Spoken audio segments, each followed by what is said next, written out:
This is Racing Across America with Seth Merrow.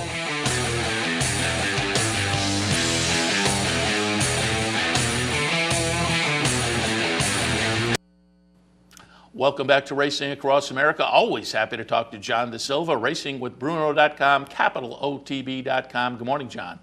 Good morning. How's everything up there? Very good. And you're going to talk a little Gulfstream because you're down in Florida. Gulfstream for today, Gulfstream for tomorrow. And we were talking during the break, John, and I was mentioning that article from a couple of days ago in the Daily Racing Forum talking about the situation over at Calder where they're going to do some construction, close up some stalls, some horses may have to move out. But you've heard there has been a development in that story.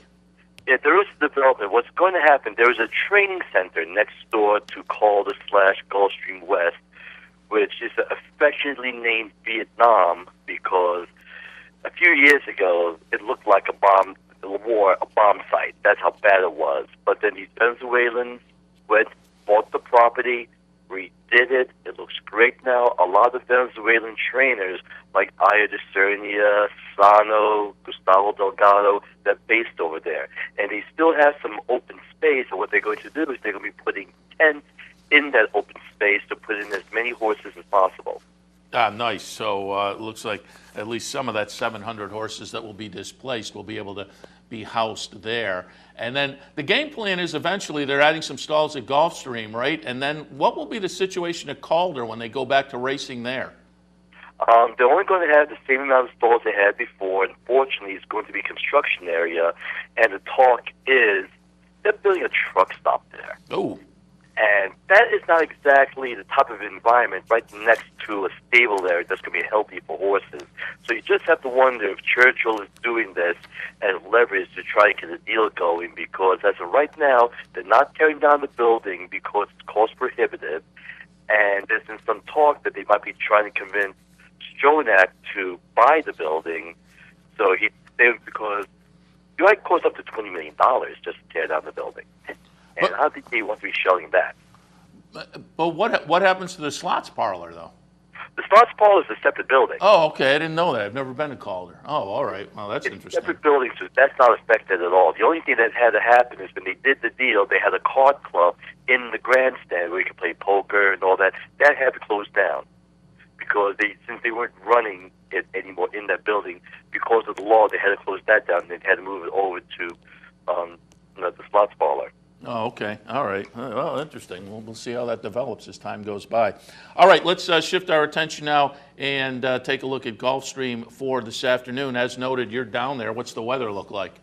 It's gorgeous. No, it's in the low 70s right now. Yeah, you're killing us. You're killing us. Hey, what can I say? This is holiday season, you know? And you know, my father for years and years, he's passed away now, but he was retired. He was over on the Tampa side of the state, but he would spend the winters down there. And I started going down and visiting, I'd go a couple times a year. And there were a few years early on where I was down during Christmas. And the first 1 or 2 years I went, I thought, oh, man, Christmas in Florida, no snow. And boy, I tell you, like I say, it didn't take more than 1 or 2 years to get that on my Christmas Day on the beach. There's nothing like it. You know it. And I was actually in Tampa a couple of days ago. I didn't have a chance to check out the racetrack, but it was gorgeous down there. And speaking of Tampa, what do you think about the new handicapper they have there? He's interesting, and I think he gives some good information. His background is kind of interesting. He was, I guess, part of the television department. I think still is, and he has, for folks who haven't been watching, he's doing what Margot used to do. She's shifted her duties more. I mean, she's a vice president of the track, so she's concentrating more on those duties, and they added him. And he's interesting, and so far, the amount of times I've seen him, I think he's adding some decent information. You know, I mean, we're seeing a lot of changes out there. You know, we see Margot taking over and other tracks bringing some new people. I mean, you know, Gulfstream still has Ron and Seb Christina. They have Katie, who's working with them right now, who they're developing, who hopefully could do more with the handicapping and the television in the near future. And we're noticing a lot of change in this industry. Try to bring in more of the younger people, which doesn't help me at all. But or me. Yeah, we're in the same boat. But the industry overall, that is a good thing if we can bring in some fresh blood. And that's been kind of going on as far as these paddock-type commentators for probably 5 or 6 years at least at various venues. And as you say, it is expanding. And yeah, this new guy down at Tampa is a younger guy, no question about it. All right, let's take a look at Gulfstream for this afternoon and get some ideas. First up, we're going to take a look at race number 3, optional claiming event. Claiming tags 10,000. The starter. It's an optional claimer starter allowance. So 10,000 on the claiming side. Starter allowance is on the $6,000 price level. These are fillies and mares 3-year-olds and up. They'll go the 1-turn mile. Your thoughts on the third? This horse features a horse called Courtney Ryan, who is 10 for 15 this year. And if Courtney Ryan could win this race, she's going to tie hands-up money down for the most victories in North America with 11. This is a horse who has won the last 4 starts again in this type of company. Last time out, the horse ran in a Flaming Crown Glass Slipper and just got demolished. She's back at the proper area, and give Tammy Levy a lot of credit for getting this horse to run very well. And even though it is stretching out to a mile, and most of the victories have been at 7 furlongs, this horse can win at this distance. So I said, let's go for the 11th, Courtney Ryan. Also gets a jockey switch in here, which may be a little bit beneficial because Saez riding very well at this meet so far. Early in the meet, but doing pretty well number-wise. So the jockey switch may be a little bit of a bonus as well. Most definitely. And Saez, last time he rode her, he did win. All right, 5th race at Gulfstream Park this afternoon. State-bred maiden special. They're going to go 5.5. These are 2-year-olds. This is the kind of race I like. I'll be interested to see which direction you go. Well, the hot horse here that has been talked about a lot is J.S. Bach. The Fletcher trainee has been working very well at Palm Beach Downs. And as you know, it comes to Fletcher, 2-year-old first-time starters. Terrific. I mean, this is a state-bred race as well, so the field that will be feeding isn't as strong. But there's another horse we do need to pay attention to, and that's number 1, Our Limo Joe.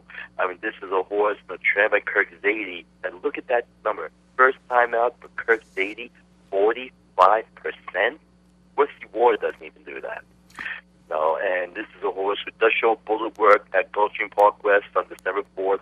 Edgar Diaz, the leading rider in Florida this year, has the mount. He now does draw the rail, but there's going 5.5 furlongs, and Kent Darris has been a good sire with 2-year-olds. I'll be very intrigued to see what the betting goes with this horse. This horse shows speed, but I would definitely use the Fletcher horse, J.S. Bach, with Our Limo Joe. Yeah, both of the morning line prices are kind of attractive. You had 3-1 on J.S. Bach, and I took a little shot against Blame Game the other day and regretted that, as that one won pretty nicely. So no shock if Todd Pletcher gets it done with a first-timer again this afternoon with John Velasquez on board. But it was either last Tuesday, I think it was last Sunday, I was in handicapping Gulfstream, and Kirk Zaidi had a first-time starter, and I did the same thing. I noted that crazy first out of the box stat for Zaidi, and the horse that day was about 5-1 and morning line, and I said, you're not going to get 5-1, and I think it probably went off still at 2-1 or 5-2, which given the stat, I still thought was pretty good, and the horse won easily, of course.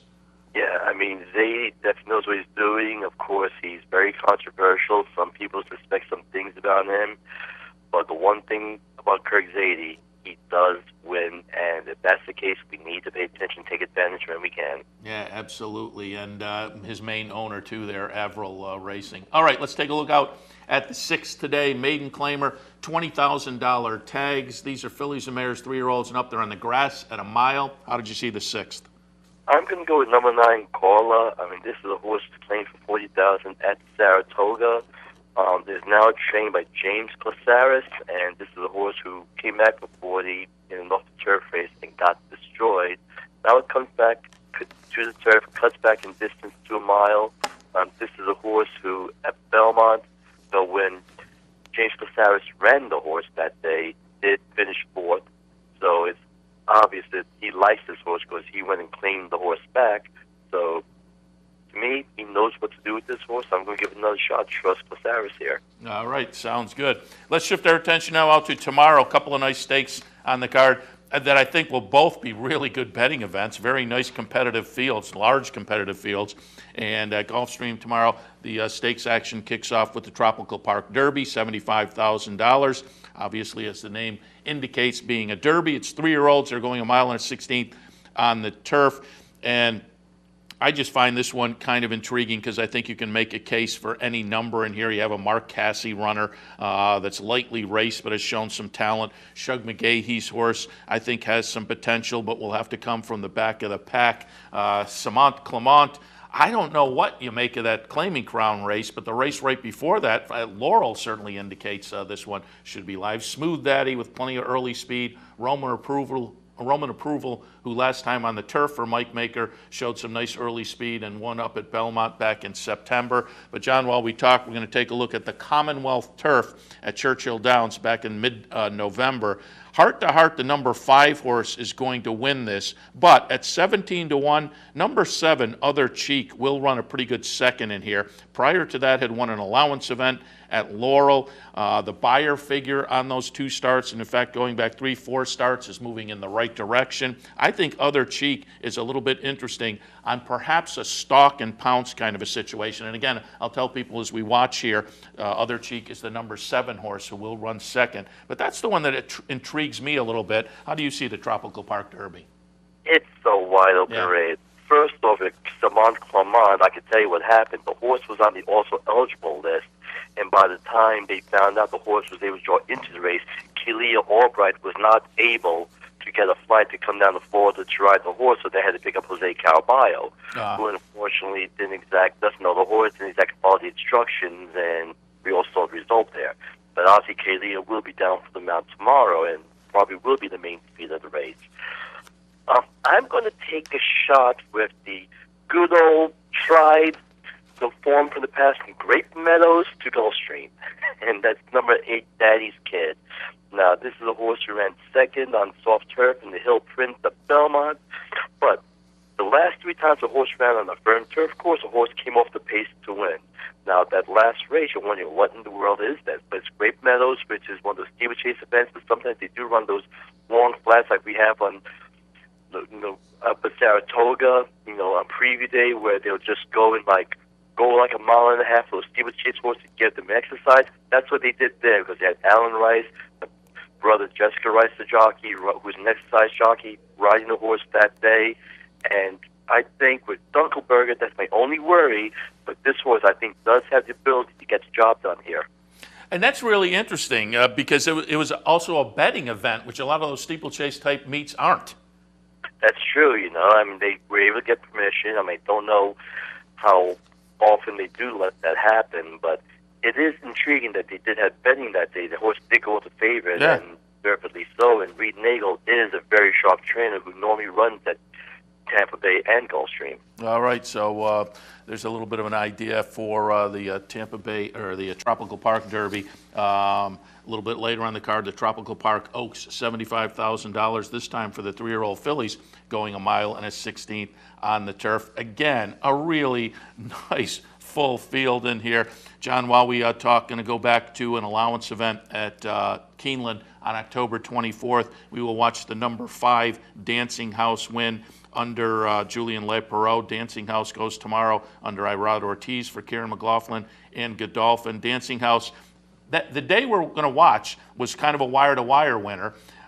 2 starts back, though, sat in the back of the pack at Belmont and made a nice closing effort to take the lead and then just get nipped. So I think this horse can kind of pick the strategy that will play on the day. But you also have Granny McKitten for Chad Brown in here, Mike Maker, Jackie's daughter. Again, it's a nice, full, competitive field. Party now from Shug McGahee. How did you see the Oaks? That race was shocking because Julian LaPeroux with a horse on the lead, that's like Mike Smith on the rail. That rarely happens. But with Irad coming back, I think this horse will be coming from off the pace again. And it's an intriguing race. I'm going to go to the outside with Todd Fletcher and number 14, Sandiva. And this is a horse who's gained some class relief here. Ran in Mrs. Revere last time out.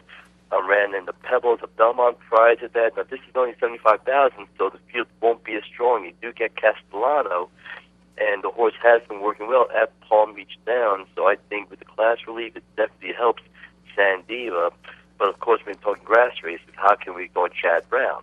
You've got Granny McKitten, who ran 3rd in the risk-averse. Now you're getting Rosario on the horse, and this is another who should be able to take advantage, but I think it's going to be a decent pace. set by Party Now, and maybe some pressure from a horse like Summer Sunset could put a little pressure with Jackie's Daughter. So I don't think it's going to be relaxing on Lethal Party Now. Yeah, and I will say I took a look at Sandiva too as I was kind of trying to decide which races to take a look at. But given this horse hadn't finished in the top three in the last three starts, I couldn't pull a video. But as you note, I think those last three were against tougher competition. The numbers certainly stack up, and I think with the kind of the class relief today, I agree with you. I think Sandiva will be a competitor in here. But as noted, these are two really, really nice full fields, competitive. I think both the Derby and the Oaks tomorrow will be very good betting events. John, before we let you go, I want to go back to last week. In anticipation, we were getting some thoughts on the Starlet, which was won by Take Charge Brandy. And talking to you, coming into the race, you were still kind of up in the air as far as the 2-year-old filly Eclipse, and you were tilting towards Lady Eli perhaps, and weren't quite sure what to do with Take Charge Brandy, maybe taking a stand against her in the Starlet. Well, she won. Sunday when we were in here doing Loose on the Lead, my partner there, Steve Bick, he's still a Lady Eli fan. He had Nick Luck on his radio show this week. He's a Lady Eli fan. What are your thoughts now that the Starlet is under the belt and Take Charge Brandy won? Where are you going as far as the 2-year-old filly? If you want to be a champion, sometimes you have to be tested and pushed. Now, the way we saw Brandy run in the past, I still have my doubts. But the way she ran on Saturday, because very rarely at that distance on that racetrack you go wire to wire. And not only that, for her to hold off the horses like she did in the stretch, and that's a long stretch. I mean, that shows you something that has to impress you.